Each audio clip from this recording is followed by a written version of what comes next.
I wanted to kind of recognise MSPs who are here. Liam MacArthur is here, Alexander Stewart is here, Jenny Minto is here. Anyone online from the Parliament? I'm not sure. We're core 8 anyway, so that's the main thing. I just wanted to say a word or two really about some of the successes that we've had despite the obstacles to meeting. But before I do that, just to say the usual things about etiquette, about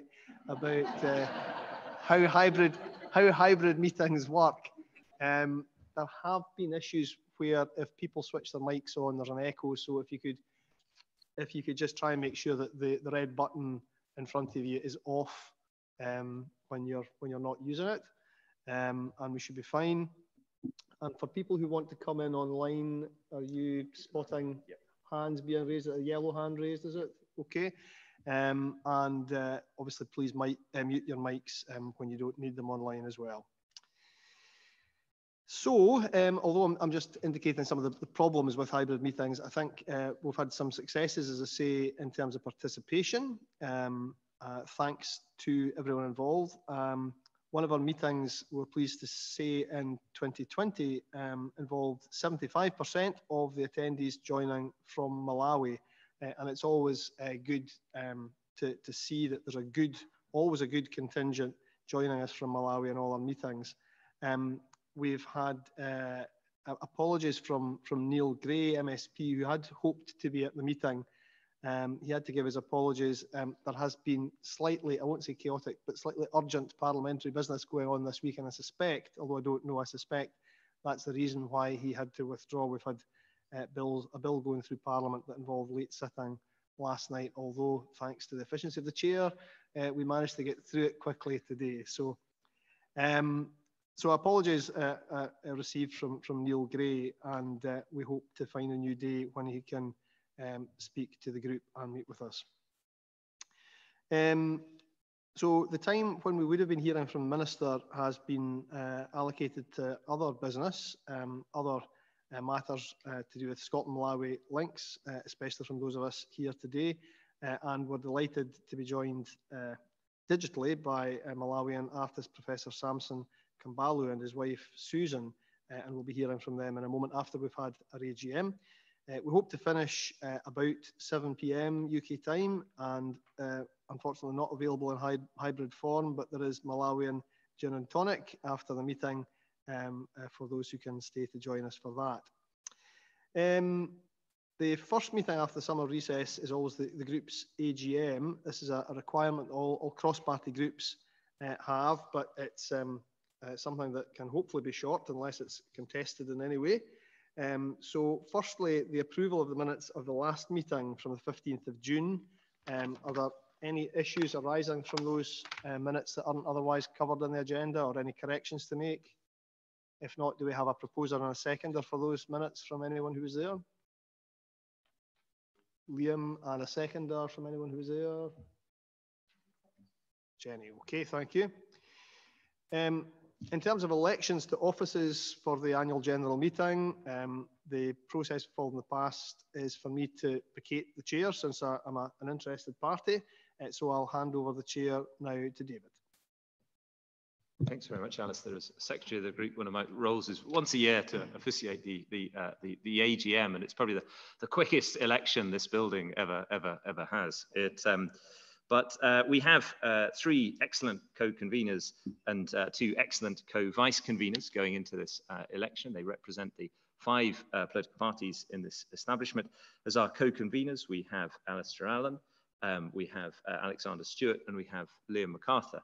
I've twisted arms successfully that all 3 are willing to continue as co-conveners. So my first question, oh, sorry, I should also say, we also have 2 co-vice conveners. We'll do that in a moment, but Sarah Boyack and Mark Ruskell, who give their apologies today, are keen to continue in those roles. So my first question is whether any other MSPs not there would like to stand for either of those roles. Yes.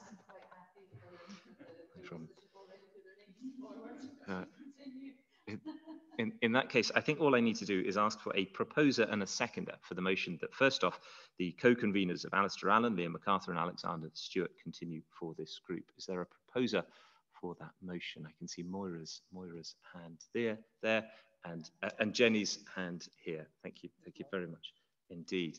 Congratulations, it's fantastic and very, very well timed. We're just having the elections of the co-vice conveners, and we have Mark Ruskell and Sarah Boyack. Sarah would like to have been with us tonight, but she's in Gibraltar, I think, on parliamentary business there.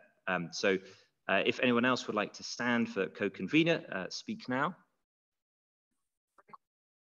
I feel like a priest. I'm just trying to get the tension going. So it just need a proposer and a seconder that Sarah Boyack and Mark Ruskell continue in as co-vice conveners. A proposer, Liam, thank you, and a seconder, Moira again. Fantastic, good stuff, brilliant. Well, thanks very much. All that's left for me to say is, in all seriousness, although that's a very quick process, I'm keen to put on record my thanks to all 5 of those MSPs and all 5 of the political parties in this establishment. It is, of course, a cross-party group, and that's what it's all about. And it's really inspiring to continue to have all 5 parties represented in the leadership of this group. So as smooth and seamless as that, back to you, Chair. Thank you very much, and thank you again for giving us the roles. Again, I'm sure we're all of us very honoured to be in them, and look forward to working together in the year ahead. The other item we have here to conduct for the AGM is the post of secretary. Now, in the past, the post of secretary, or the secretariat of this group, has been the Scotland-Malawi Partnership, and David Hope-Jones, as its CEO, has been the secretary of this group. So can I ask, are there any other proposals, given that David's willing again? Are there any alternative proposals as to who should be the secretariat of the group? If not, can I propose David, and does anyone want to second? Liam, in that case. Could I second, but also put on record how much this cross-party group owes David and his team for the support they provide. So I think we can all second that. I think the group would struggle to function without David and the Scotland-Malawi Partnership, and I think we should minute our thanks to them for all of that. So if we've now confirmed all the office bearers, and that, I think, we don't have a financial statement because we don't have any finances. That concludes our annual general meeting, and that can be conveyed to the Parliament. So that's the formalities over, and we're looking forward to hearing from our speakers now. So Samson and Susan Kambalu are able to speak about a tradition of Malawi's art, and also particularly about a very prestigious art commission. We're interested to hear about it because the famous empty 4th plinth at Trafalgar's column in London, Trafalgar Square in London, which was, I read here, originally intended to hold a statue of William IV on horseback, but the government ran out of money, has been empty for 150 years as a result. And the Mayor of London has decided to fill it on a rotating basis with artworks. And the artwork entitled Antelope by Samson Kambalu was recently unveiled, in the last few days was unveiled on that plinth, where it will stand for the next 2 years. And it depicts Malawian freedom fighter John Chilembwe, I'm going to say that wrong, and the European missionary John Chorley. So I think some of us have possibly seen the maquettes that were involved in the design of this statue in the past. And I think we've all been very pleased and proud to follow the progress of this art commission, not only for what it says about the art tradition within Malawi and our connections with it, but also because of some of the messages that it conveys about the relationship with Malawi and the development of that connection over the decades. So I'm going to hand over to David, who's going to lead a conversation with Susan and Samson, and there'll be an opportunity afterwards to ask questions, but I think we're all looking forward to hearing about this very exciting project.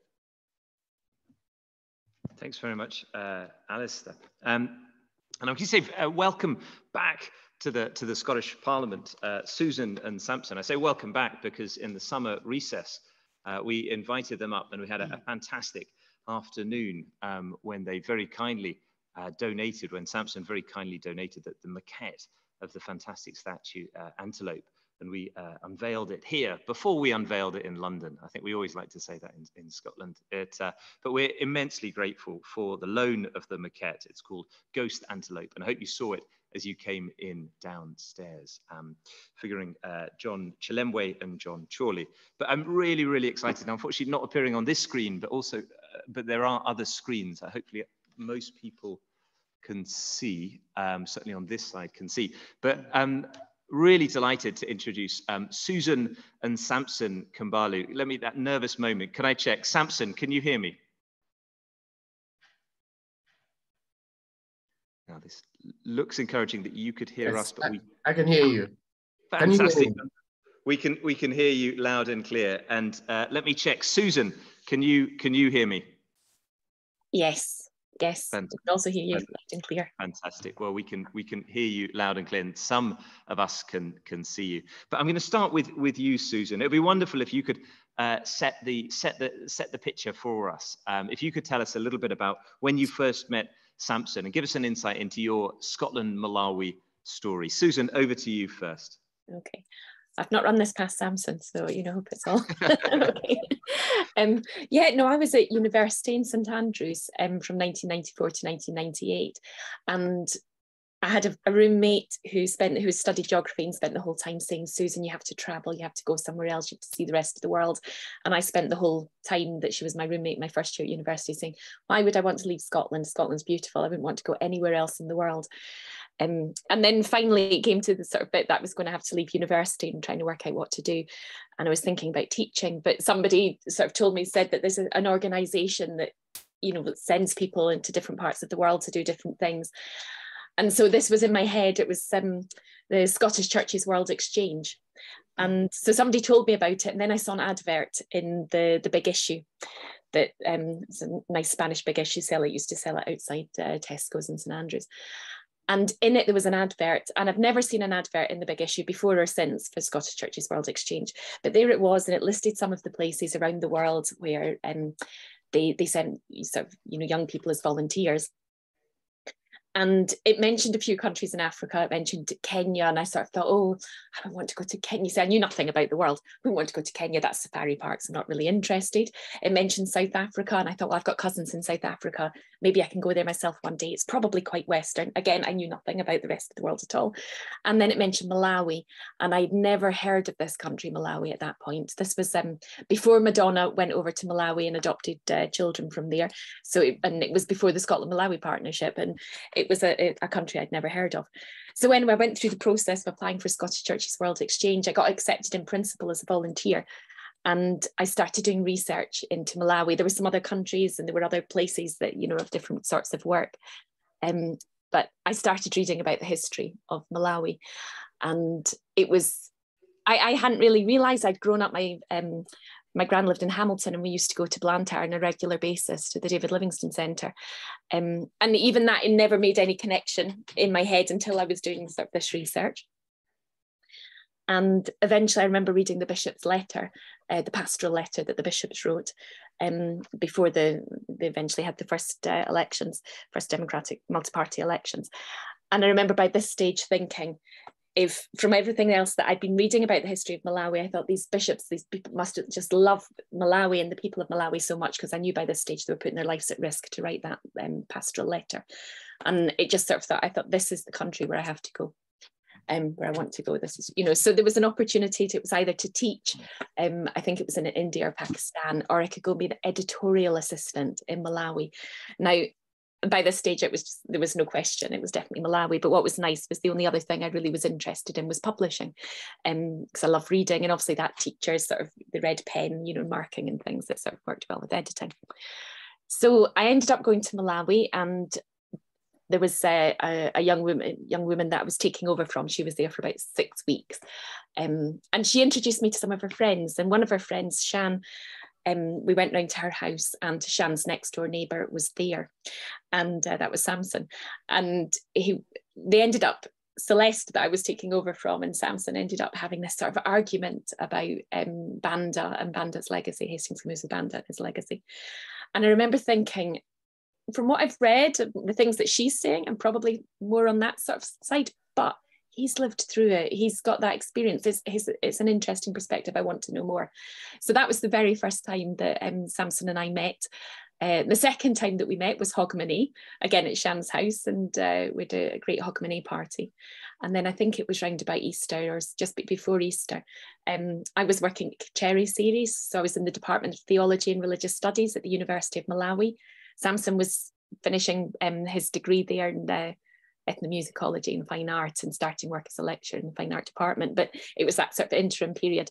So I was publishing books about the history, culture, politics, religion, society of Malawi, was completely immersed and was loving being there, working. That my colleagues were just amazing. You know, people like Fulata Moyo and Dr. Father Costanza, and, you know, sort of amazing people in sort of terms of Malawian history, politics, and so on. And so Samson came round one day to buy a book there, and we ended up talking for a couple of hours on the conde, on the veranda. And then we just sort of started to hang out, really, and became a bit inseparable. And 22 years, well, no, that was 1998, 99. So however many more years later, that is. It's been an amazing journey where I've learned so much. And I mean, even though right from the beginning, any expectations and stereotypes that I had about Africa, you know, were sort of like being thrown in their head because of the people I was working with. Those have continued to be turned on their heads, and lots, you know, by living and sort of, you know, walking alongside Samson. It's really been an amazing few years. So yeah, that's just a little bit about how we met. Fantastic. Well, Susan, I think that sets the scene beautifully. You've described before your own Scotland-Malawi partnership, married 21 years ago, in fact, by one of our members, Reverend Bobby Anderson. And yeah, I should explain when in the first place. Absolutely. When Susan says they're inseparable, I should explain why they're on separate Zoom links, probably. In fairness, Susan is in Oxford. Samson is a fellow at Magdalen College of Oxford University, so that's where they live. But Samson is not only the most famous and successful Malawian artist right now, but he must be the most in-demand sort of African artist, traveling right round the world. And he is, I know, in Saint-Étienne, just outside Paris. This evening, so immensely grateful for your time, Samson. And Samson, if you can hear me, I think probably everyone here saw the statue on the way in, but I thought it'd be really nice if you could describe it for us. If I was a braver man, I would have tried picking it up and carrying it up here, but thankfully I didn't. So I wonder if you can describe Antelope for us, Samson, who it depicts, and maybe why you selected these two particular characters to sit on the fourth plinth of Trafalgar Square. Yes, the fourth plinth actually it takes art ideas. You know, it's more than a monument. Because it's surrounded by monuments. Yes, there's Nelson there, and Havelock, and King George, and I thought I would make a work of art that looks like a monument, So, of course, now the emphasis has been on that side of the work. But I'm happy if people regard it as a kind of a tribute to John Chilembwe. But the sculpture is really about the subject matter is the heart. I'm wearing a hat today. I grew up, I've always worn hats, and I saw a lot of men wearing hats in Africa. There's a lot of they would come back from South Africa where they were working in the mines of Zimbabwe, bring fancy hats. Banda, the Malawi, the first president of Malawi was always in a hat. I wonder what that was. Until I came across this photograph at Weston when I moved to Oxford of John Chilembwe, who is a Malawian figure of modernity, Pan-Africanist.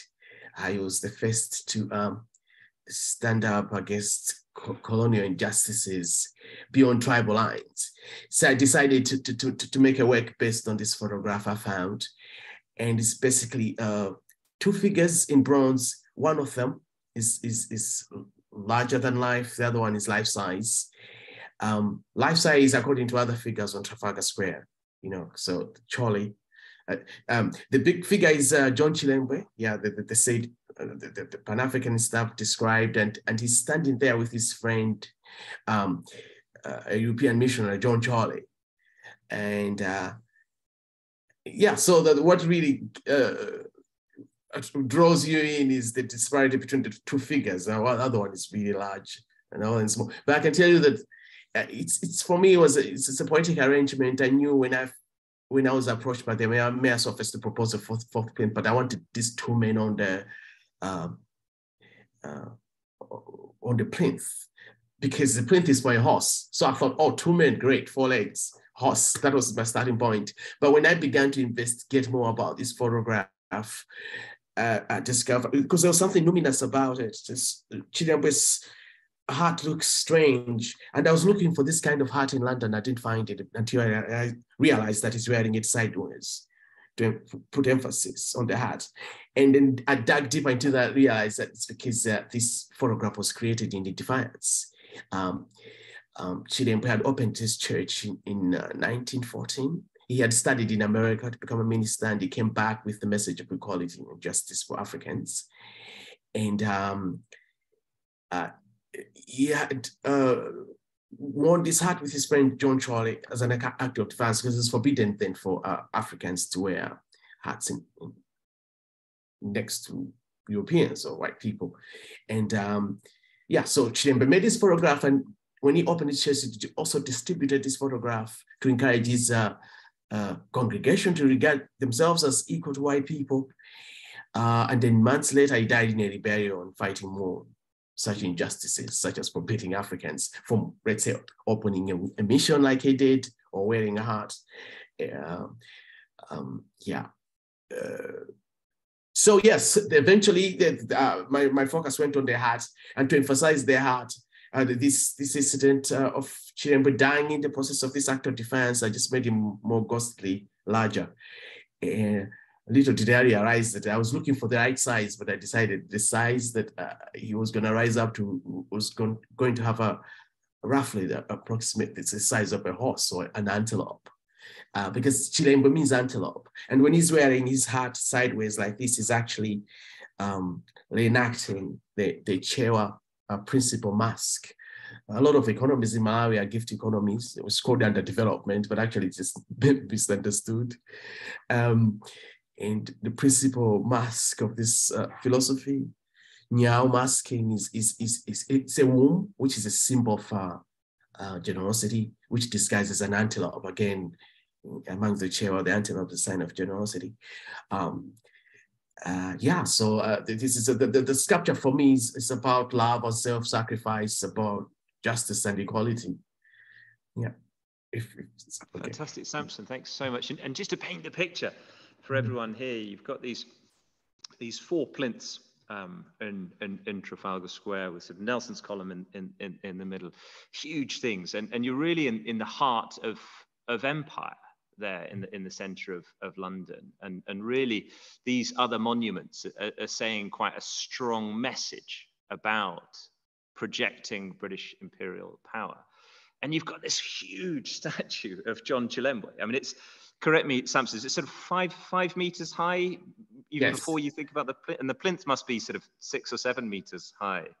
I mean, it's about 40 feet up, towering over Trafalgar Square. And I'd love to know, Samson, I mean, it really speaks to the other statues and to the other incumbents of the plinths. In some ways, it's aesthetically in keeping. It's cast in bronze, but in other ways, it really challenges that narrative of empire. And I'd love to know, Samson, as you were conceiving it, as you were designing it, as you were creating it, did you see it as a separate piece of art, or did you always see it as being of Trafalgar Square?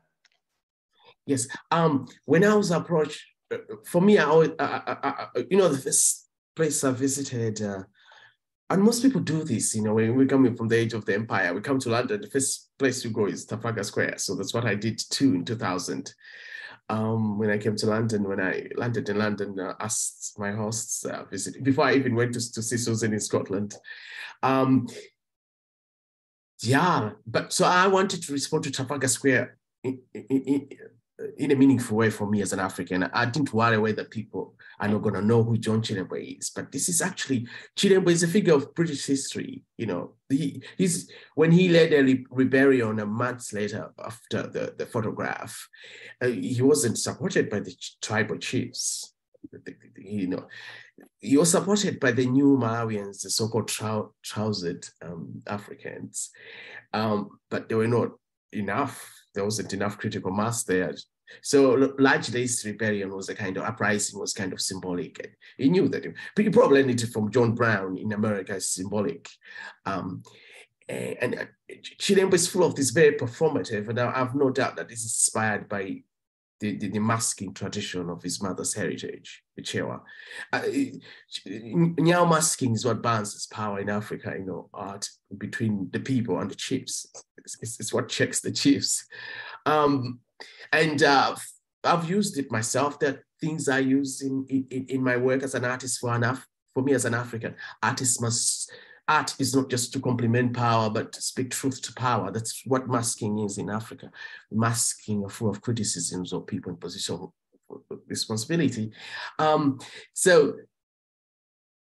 at the same time, perhaps something that's worked on the square is that while Nelson goes up, I emphasize the horizontal, you see. Trafalgar Square emphasizes the vertical. Nelson really towers, but when you go to Trafalgar Square and see Chilembwe, he looks like an angel just landed on Trafalgar Square because I emphasize the wing, you know. So there's this contradiction, and actually there is it's true to reality. This is what's happening in Africa. The gift economies are very horizontal, and then you have the new economy that we are struggling with, which is capitalism. And the two are at work in me, myself as well. So yeah, I think that this is the first sculpture perhaps I've seen of Trafalgar Square that really has give Nelson a good run for his money. but there is something there, and it's not something that I'm affecting. This is my experience in Africa of growing up with the different economy in the village, and then going to a Western school, and I did myself and learning another economy. Yeah, so I think the sculpture is more than just about equality and justice, self-sacrifice, but it's also about the questions of the way of looking at the world. I think I've gone to Trafalgar Square as an African and use what I know as an African to have conversation with what's there that stands for the British Empire. It's for me, I feel like there's something cunning about the cunning of reason. It seems as if this sculpture is inevitable. It's only possible now, perhaps, that Britain is prepared to have conversation about these things. But I think it's a conversation that must be had. Britain hasn't made an account of its empire in Southern Africa. It's been prepared to talk about Canada, New Zealand, America, but not somehow Southern Africa. No wonder my wife had never heard about Malawi. That's shocking. Malawi is a Scottish, you could say a Scottish colony, you know, found in Livingstone, and you know, Livingstonia. This is a Scottish missionaries who were responsible for me, and I'm surprised that somebody could reach their 20s growing up in Scotland and never heard of Malawi. I'm convinced of that, you know. So I think it's shocking. So I'm hoping that this sculpture can help Britain know more about its own history. It's hardly imposing myself on Britain at all. This is British history. Chilembwe is a figure of British history, more so than Africa, if you like. Because Chilembwe is the first African who says, I'll move forward with what the British are suggesting, modernity, no problem. But I'll take some of my African heritage with me. And as an artist, that's something I can learn from, you know, because that's what I'm doing as well. I'm trying to move forward. But I want to see how I can use aspects of my African heritage to on that journey forward into modernity. You know. Thank you. I don't think it would happen today that somebody here.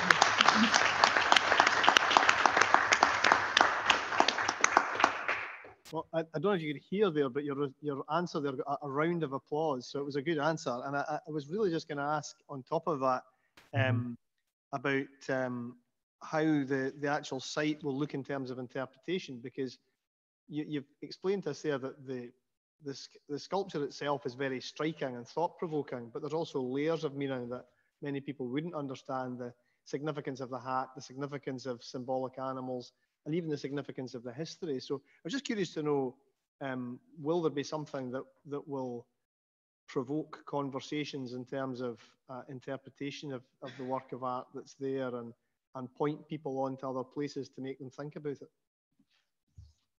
Yes, some people have had a problem that the European is smaller and the African is large, but I can tell you something problematic with the size of Chile is the size of a horse or an antelope. So there's something complicated there. It's not, I don't think the sculpture size matters. It's a matter of perspective. In fact, it's done in such a way that if you are at a square, you can actually pick angles where Charlie, the smaller man, looks bigger than the larger one. It's a matter of perspective. And I personally don't necessarily see this just as a monument to Chile, but it could be a monument of Charlie and his project. You know, could be, yeah, I think it's something, it's not as simple as that. I think I personally prefer to approach the work in an open way. But yeah, I think that I spoke about kind of reason is that I always say that it always evens out in a way. When people are calling for equality, justice is not just a luxury. It's just doing the right thing. It's the right thing to do. You know, and I'm hoping that the complications that Antelope has brought on Trafalgar Square can point out to people this state of affairs. You know, nobody has all the answers. You know, if you can see how the Antelope has affected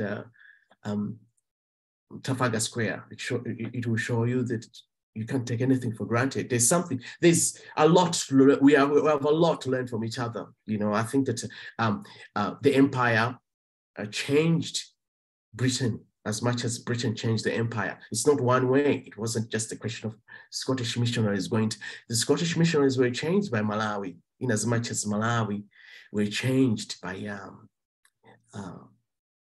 Malawians were changed by the Scottish missionaries. It's an encounter. Colonialism wasn't just one-sided between conqueror and victim. It was an encounter between two worlds that have both inspired each other. And hopefully we can take the positive aspects of that encounter and move forward together. I think it's very clear in this sculpture how complex the encounter between Britain and Africa is. Yeah, if you regard at the work of the symbolism I'm using, the other thing is that to understand, I hope that people can understand the so-called African economy. You know, it's not just in Southern Africa under development. The world has a lot to learn from Africa in terms of question of doing economics, in terms of questions of the environment. Britain has already learned some of these lessons from its empire, but there's still more to be done. I think the ignoring of Southern Africa is the ignoring of a lot of wisdom. You know, it's a place that's been successful for hundreds of years. Simply because we have more population now doesn't necessarily mean that Southern Africa then is successful. Well, for a long time, Southern Africa was able to achieve an equilibrium, you know, with its environment. And that came from robust philosophies. I did, for my PhD, I studied the Nyao masking tradition of Malawi. And I went in patronizing this philosophy, but when I finished my PhD, I was full of respect. The wisdom almost appeared to be like a computer that had been assembled over experience over a long time. And that's what's happening in Africa. The so-called underdevelopment doesn't necessarily mean that Africa is an impossible place to change, but it's just that it has its own robust philosophies that perhaps are much more harder for a system like capitalism to break down. You know, I think so. That's I'm not saying. So moving forward, in Africa, it will have to be a specific African modernity. You know, what's there has to be respected before we patronize the place or add more to the place. I think that's for me, that's how I see the way forward. Yes, if you know what's there already in Africa, I don't know whether there will be much success in any project initiated there. Africa is a very specific place. It's a specific place, and it's got robust philosophies, robust ways of doing things that have to be considered, yeah, moving forward. And for me, this is what I learned from John Chilembo when he came back from Africa, from America. He not only proposed a kind of Malawian modernity, but he took the strong aspects of his African heritage and used them to move forward. For instance, his mission was called the Providence Industrial Mission. And you can see how he brought complication to the idea of industry when he brought in Providence, you know, by mixing Providence, which is more alludes to a certain radical generosity. But I think that certain radical generosity that moved African society and South hasn't been understood. And that's why a lot of systems there has been a disaster, you know. But Chichilembo made some attempts to use some of the local knowledge, mix it together with aspects of modernity and see. I think it's possible, yeah, to have a kind of specific. It's a complicated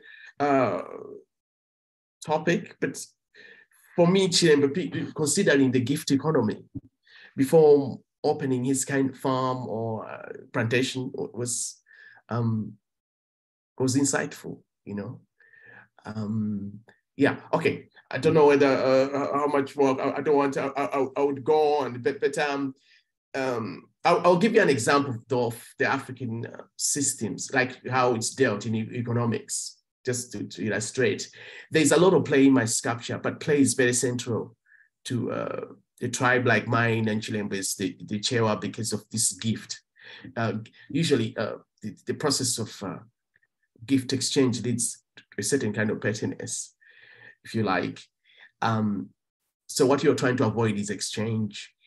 And so that's why to avoid exchange, you have to introduce play. And that's why we have the masks, because when the masks come out, there's a kind of radical generosity that's generated, and people are able to do business without feeling for this need of obligation or exchange. People are able to yeah. And this is, yeah, and this is still at work in Africa at the moment. But when that aspect, when this kind of, the African penchant for this radical generosity meets with the penchant for exchange that comes with capital, then you know, there's a lot of chaos generated, you know, because. Can I ask, are there any more questions for Professor Kambalu? Anyone want to offer any observations on what they've seen or what they've heard?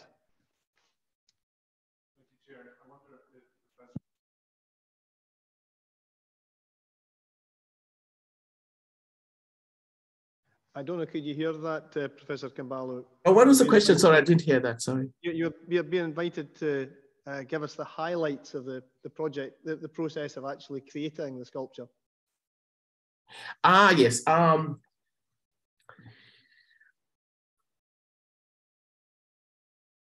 think for me, the moment is when Chilembo rose at around 3, 4 a.m.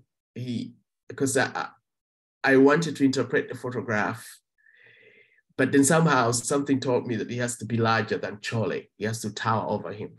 And I don't know why. That's what Justice did. But in hindsight, I realized that that's when the sculpture made itself. Yeah. That was the moment for me. The rest is technical. If you have a good idea, there are a lot of, we have a lot of technology now and traditional methods. The mayor's office knows a lot of technicians who can make sculpture like this, you know, but you have to have the idea. So once Chilembo rose to the size of an antelope or the size of a horse. I think that was for me the moment of, that was the revelation for me. I think Chilembe made himself, when you look at his photograph, he's sending these instructions. And I think that Chilembe is more than just himself. Chilembe is a figure of history, an inevitable figure of history. Also, that's how I see this sculpture on Trafalgar Square as being inevitable. I don't think it was affected by the mayor's office or myself. It's just history. It's what perhaps the philosopher Hegel would call the cunning of reason. It's something that's meant to be. Yeah, that's how I see this commission. And I'm mere an agent of this event on Trafalgar Square, really. I do other things where I feel, okay, I'm an artist here, I'm affecting this, it's within my grasp. But if you go to Trafalgar Square and see the effect of the sculpture, it really covers the whole skyline. He covers Nelson, he covers land, which is quite a feat, because usually when you have works on Trafalgar Square, it's the skyline and Nelson that dominate, it's the lions. But if you look at the sculpture, Chilembe even tames the lions. So it's a real conversation between Britain and Empire, it's a real conversation, yeah. Thank you, Samson. We've got two fantastic questions that have come in online. I'll read both out, and Samson, I'll let you choose where you want to direct your answer. Firstly, Lucy at Power Global International asked, what prompted you to come up with this art at this moment? As it seems there's a bigger connection between the Chilembe era and the current situation, not just in Malawi, but in Africa in general, and the underdeveloped communities in the developed world. And I think related, Paul Shaw has asked, are the effects of colonialism still a barrier to development in Africa? And if so, how much impact do you hope that the antelope statue will have? Samson, over to you. Yes, well, as I hope I've explained here, that it's not really under development. It's just that in Africa, what drives the economy there is a certain radical generosity, the gift economy, So the African is looking to expand. Well, in Africa, it's all about resourcefulness, and capitalism is about accumulation. So the two worlds crash. And for me, the problem of development in Africa is not Africa necessarily, but it's the ignorance of capitalism. Is it, for the economies that were developed there for hundreds of years have low regard for exchange. In Africa, we don't have. I don't remember a lot of gift exchange. What we have though is a lot of play led by masks, and we have other traditional Malawian syncretic cultures. In Africa, art then becomes infrastructure, because art is at the heart of the economy, while capitalism is art is at the peripheral, because the emphasis is accumulation and exchange. So if the gift economies of the Southern Africa are not understood, I don't know whether issues being initiated there will be successful, because these gift economies in Southern Africa are very robust. I was there in Malawi 3 years ago, and I went to the village. The masking traditions are more virulent than ever. The Africans are not letting go of this. The traditional tried, for instance, to outlaw Nyao masking. They thought that if they outlawed or masking, then Africans would embrace these ideas of progress and development. But it didn't work like that. You can see that although Chilembe is wearing a suit, he's looking like a Westerner, but essentially he stands there is very is really pointed to his traditional heritage. So what's in the way is a misunderstanding. The reason why the development projects meets a lot of resistance in Southern Africa is because these philosophies I'm describing to you are very sophisticated and were developed over hundreds of years. And it took took something to capitalism. When it goes throughout the world, it easily dismantles communities. But in Southern Africa, it's struggling. It's called underdevelopment, but it's not just because Africans are it's real resistance of Africans to embrace the new system. Yeah. So that has to be considered. Otherwise, and I can speak that because this is what I have to grow up on myself. I grew up in villages, saw how things were done. But at the age of 13, I went to a boarding school, Comes Academy, where all my teachers were European. So I was able to see the two worlds. I'm on the extreme of the two worlds. And I've been lucky enough to experience the true systems and consider how they work. And I even did my PhD on the economy of the gift, the Nyao masking, and really appreciated how sophisticated the system is. And you know, so the sculpture has worked for me on Trafalgar Square because I know the thinking of Nyao. You know, I know how the African is able to deploy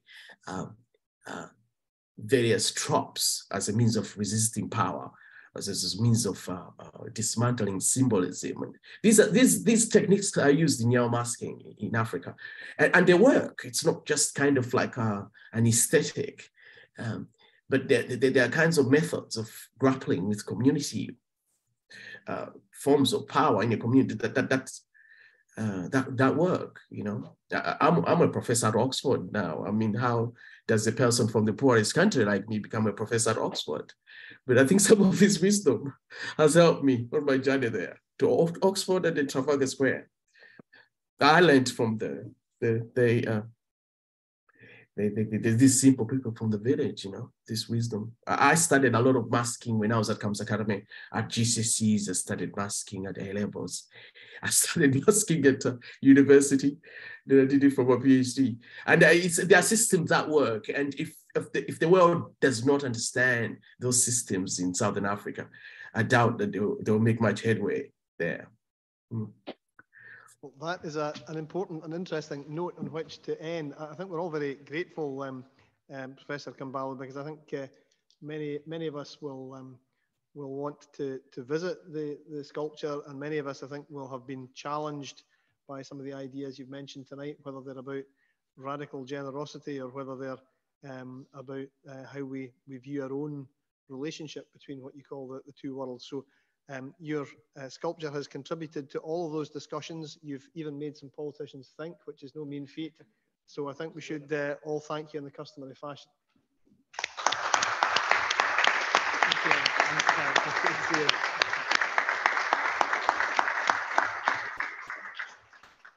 So if we move on to the next business, the pause that there has been in travel between Scotland and Malawi has been something that we've all regretted, necessary as it's been. But we now have the opportunity to hear from people who are able to say something to us about that ongoing relationship. And I wonder if I could turn firstly to Dr. Tracy Morse, head of the Centre for Sustainable Development at the University of Strathclyde, who is going shortly to Malawi. I am on the 5th of November. Very excited to be going back as well. And it's a pretty hard act to follow with Samson, but I think lots of what he said really resonates with me. After living in Malawi for 20 years, I am definitely someone who has been inspired by being there and exposed to what exists in Malawi. And a lot of the work we do as well uses art and culture at the heart of it to make sure that it sits within what we learn there. So it was just a quick update from a Strathclyde perspective. We still have quite a wide range of different programmes going on at Strathclyde at the moment. So a lot of that is around renewable energy. So we've still got the EASE programme that is funded through Scottish Government, as well as other collaborations across our institutions, both in Scotland and Malawi, and NGOs as well. They're very excited. They've just installed the second solar PV mini-grid, having learned a lot from the first system that helped to improve the kind of technical, social and economic side as well. And with United Purpose have really set up quite a robust social enterprise component to that as well now, and working with Community Energy Malawi. On the education side, we're still collaborating with the University of Malawi and looking particularly at the moment, colleagues are looking at research on the COVID impact on education for young people in Malawi. Following on a bit from Samson, one of the projects that I'm quite excited about, it's ongoing at the moment, is with our history colleagues, looking at decolonisation and what impact colonialism had on fisheries in Lake Malawi, and particularly comparing one area of the lake that is has been under complete chief and traditional rule compared to areas of the lake that have been under more colonial practices as well. So that's a really interesting piece of work. And of course, with my hat on the health side of things, we've continued on from some of our COVID support. A lot of that work has now extended into long-term hygiene improvements in schools and health facilities, and looking at how we can get long-term improvements from that, not just through the pandemic itself. That includes a lot of really excellent work now going on with colleagues at Malawi University of Business and Applied Sciences around guardian shelters, which are a very neglected component of the health sector, where family members sleep overnight and stay in order to support their family members who are in hospital, and they're usually very neglected areas. We're also looking at plastics, plastic waste management, how that's helping with transmission of disease, particularly in urban areas. And we've just received funding as well from NIHR to look at adolescent health and well-being over the next few years too, which we're excited to be working with colleagues on as well. Quick update. Thank you very much, Tracy. We've also be good to have a word from Heather Cubie, Professor Heather Cubie from the University of Edinburgh. She just returned from Malawi, visiting a number of cancer screening projects there, and she might be able to tell us about that or anything else she wants to tell us about. Thank you very much. My apologies, Chair, for having been a little late in arriving, but I was delighted to hear nearly all of what Samson said. So Tracy's going in a month's time. I'm literally just back last weekend from 2 weeks. And after a gap of 3 years, because of COVID, it was really exciting to be back. Our project, and I don't know, Craig, can you share these just very quickly? Because I think it'll just focus. The project that I'm most involved with, MALSCOT, is a partnership between Scottish clinicians, mainly from the NHS and University of Edinburgh, and Malawian providers of cervical screening and treatment, because Malawi has the highest mortality and second highest incidence of cervical cancer in the world. So this first picture shows no, it's not coming out. Yes, it is. The 5 of us, the Scottish team, the main group, we've never gone together before, but there was so much to catch up on, along with our accountant. And because we're funded by the Scottish Government, seeing our accountant was the first important meeting that we had of the visit. Next slide, thank you. So a lot of it was about meeting all the providers in the different parts of Malawi. We have 7 hubs across the 3 regions, 33 health centre spokes, who get their guidance and education from the hubs, where they have refurbished rooms and provided training and equipment. So the bottom slide actually shows one of our training sessions, and you can see from the number of people there, they came from the whole of that region. So we had 3 major meetings, 1 in each region, to ensure we could cover everyone. And the bit on the left is a video clip. I don't know if it'll play. Not with sound, perhaps. It doesn't matter then. But the welcome that we received was actually unbelievable. They were so glad to see us again, but actually they have achieved so much in our absence that was actually quite humbling to see, but also very exciting. So if you go on to the next slide. So 7 hubs, 33 spokes. And if we can't get to the most rural women, then we'll do outreach clinics. So the top 2 slides are the kind of roads to the spokes. So this is very rural. Whereas the bottom 2 slides are what do you do on outreach? How can you have a clinic, a gynae clinic, basically, a screening clinic in a tiny, tiny remote village? So you put up a folding couch for the women, and the lady on the right That's our data collection system, sitting on the floor on a chichenji, which is the Malawian material, to collect data which will then be sent to central organization and will result in a national impact. The next slide, I think, shows the achievement. In each region, more than 40 in each region received certificates of competence in delivering cervical cancer screening and treatment, a certificate that was a combined program of learning and experiential learning signed off by the Ministry of Health as well as the program. So we're very proud, they're very proud, and I think the Scottish Government should be very proud too that the resources that they've put in between 2018 and next year have gone a very long way to begin to reduce the impact of cervical cancer and meet a World Health Organization goal of elimination of cervical cancer by 2030. It was just a wonderful experience. And I know that quite a number of you are going out shortly. Are you all medical students? Yes. Some of you will probably go to Nkoma, which is where our project started, and which is still the central coordination for the whole of Malawi. It was a wonderful experience. Thank you. Thank you very much. I was just about to ask.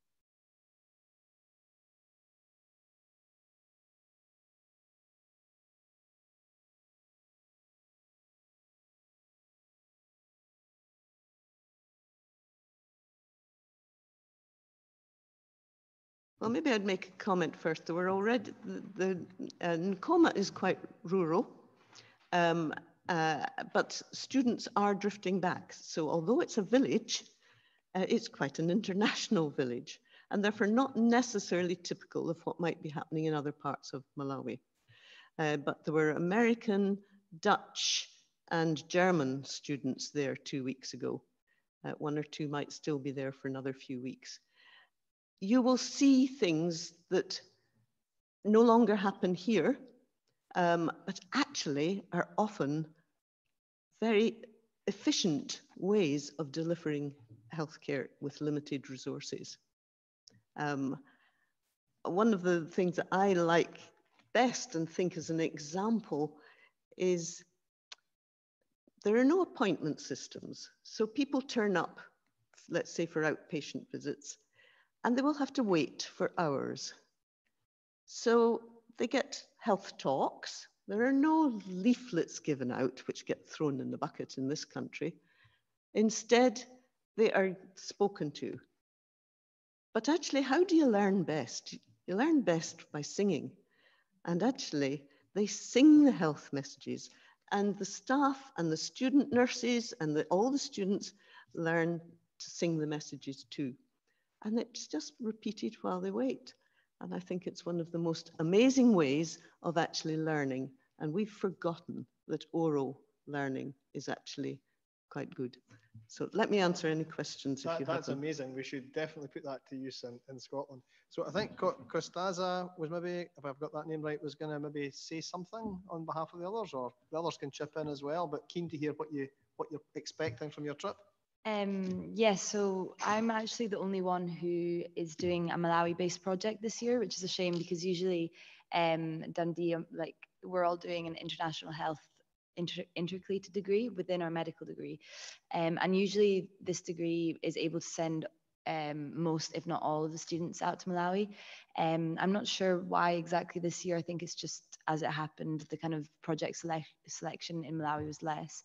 So I'll be the only one whose project's based in Malawi. As it stands, I think the university's consensus is that I'm not allowed to go to Malawi. We'll see if we can work on that a bit in the coming months. But yeah, so my projects, basically, there's a big discrepancy between certain regions in Malawi presenting with spina bifida. So a few present a lot and others tend not to present, although there's still a very high number of cases. So basically the project is just trying to evaluate the cultural, environmental any reason as to why this might be, and if there's any kind of public health measures that can be implemented to change that, hopefully. So that's the aim of the project, but we'll see. Yeah, thank you. Great, thank you very much.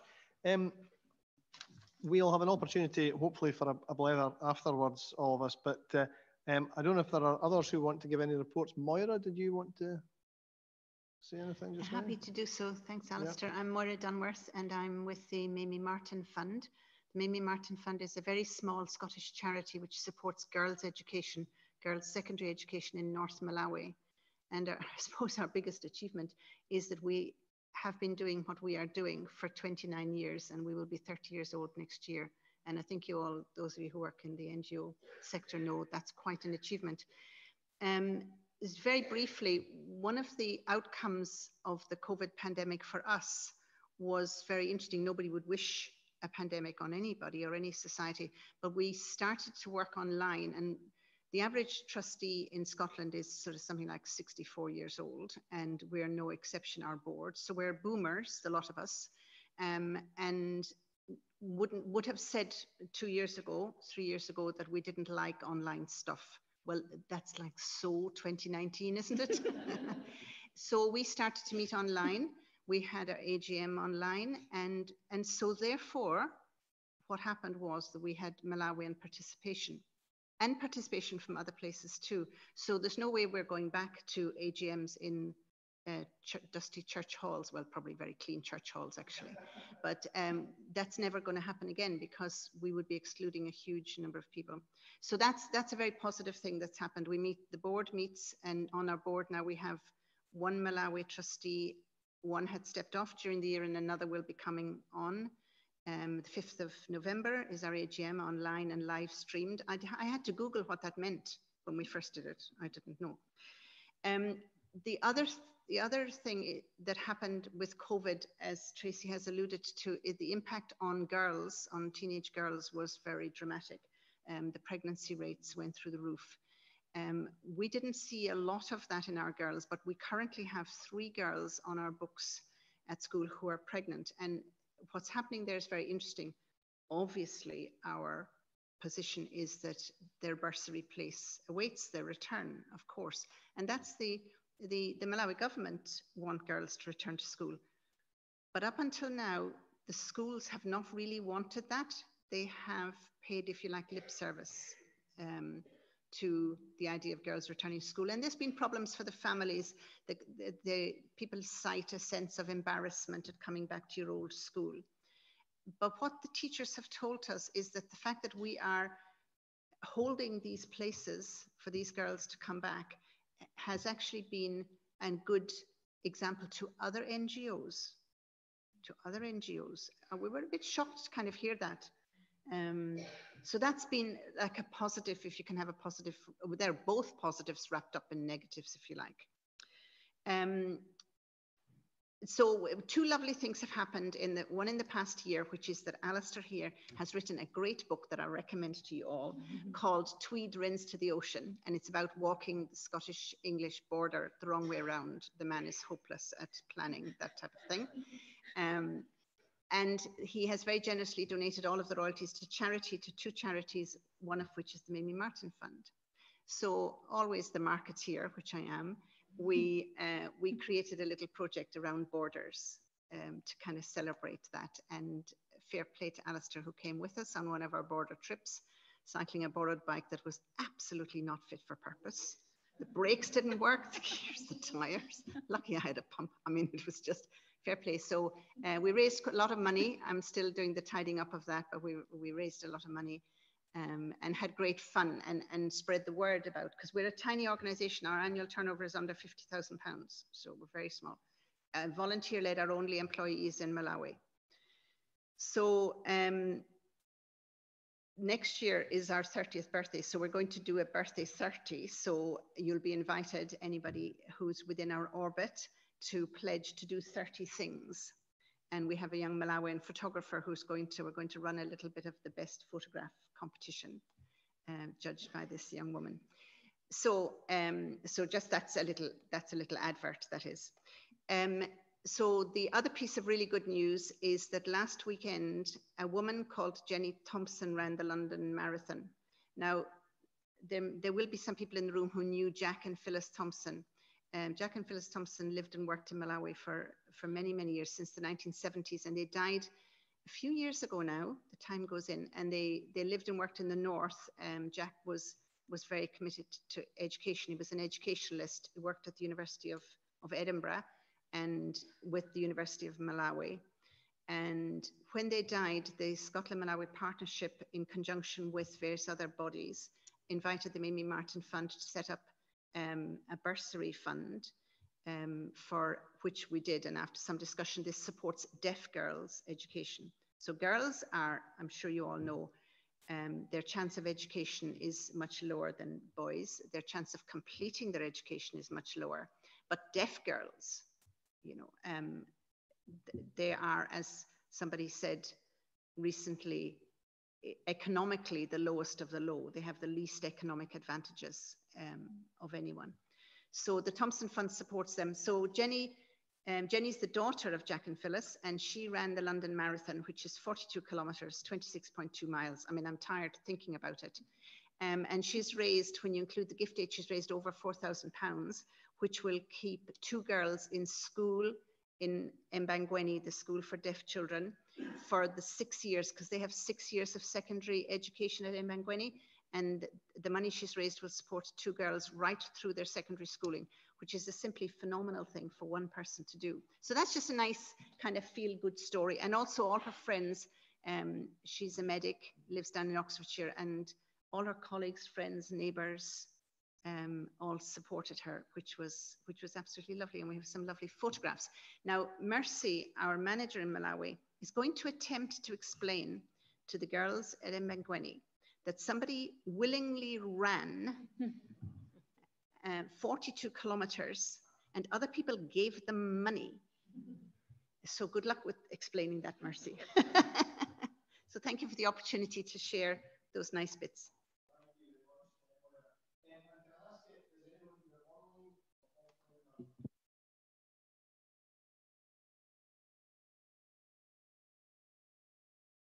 Just to say, there's a couple of questions online, one for Heather, one for Moira, but just with an eye to the clock. What we could do is keep, once we finish up here, we could keep this live, and Moira and Heather, if you're happy to answer the questions on the laptop, that could be done on the chat box just for speed.